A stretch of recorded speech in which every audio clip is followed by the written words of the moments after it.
Train the muscles, not the joints. So welcome back to Natural Gallant Bodybuilding, and today I'm going to repeat myself because that's what I do on YouTube. People like to listen to me talk, say the same stuff over and over again, so thanks. It gives me a reason to make a video anyway. So anyway, I'm going to talk to you about different rep ranges for different body parts. Somebody asked me today, or yesterday, somebody asked me a couple days ago, they said, hey Jason, should you do different rep ranges for hamstrings as opposed to quads? And I did do a video on different rep ranges for upper body as opposed to lower body, all that kind of stuff. Now, I'm not saying you have to do one rep range or another for a part, okay? I'm not saying you have to, but what you will notice over the time when you train is that, say you do the exact same exercise, say you do bench press, or say you do squat, you'll notice that when you're doing a 5 rep range to failure, as opposed to a 25 rep range to failure, you'll hit different body parts. Because there's a couple things that go on. One of the things is certain muscles do tend to activate under different loads, or certain muscles seem to take over. Sometimes different body parts will be activated depending on what has the most mechanical advantage. And when you go up in weight, then that mechanical advantage will become more and more important. So for instance, when you're squatting, especially if you're doing low bar squats and you're squatting moderately lower weight, you will notice that perhaps you can get away with bringing your knees over the toes and bringing in a little bit more quadricep and pushing and getting a lot of reps, okay?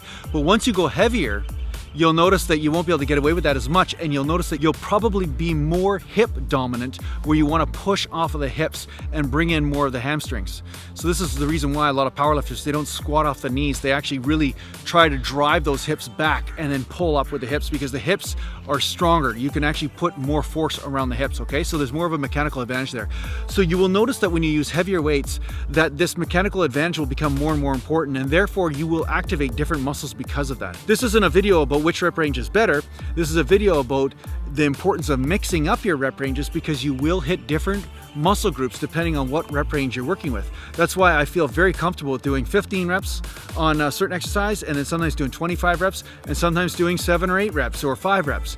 The reason why is because you're automatically hitting different muscles, because some muscles will hit failure before the other muscles. Once again, depending on their fast twitch fiber content as well. Also depending on how your mind-muscle connection is working in the area.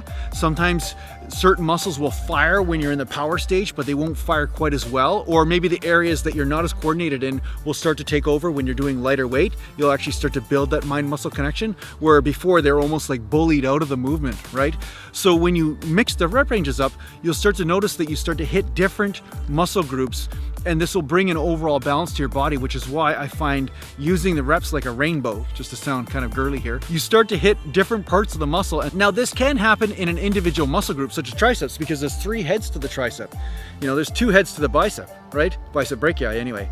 So the thing is that when you start doing different rep ranges, you may notice that different parts of these areas start to hit failure, because they are separate muscles. You know, there's different heads. Just like with quadriceps, when you're doing higher reps, you know, maybe your medialis gets hit more, or your lateralis, maybe your outer quad or your inner quad. I don't know. You'll have to do an experiment and find out. But the fact is that by changing those rep ranges up, you will start to hit the different muscle groups.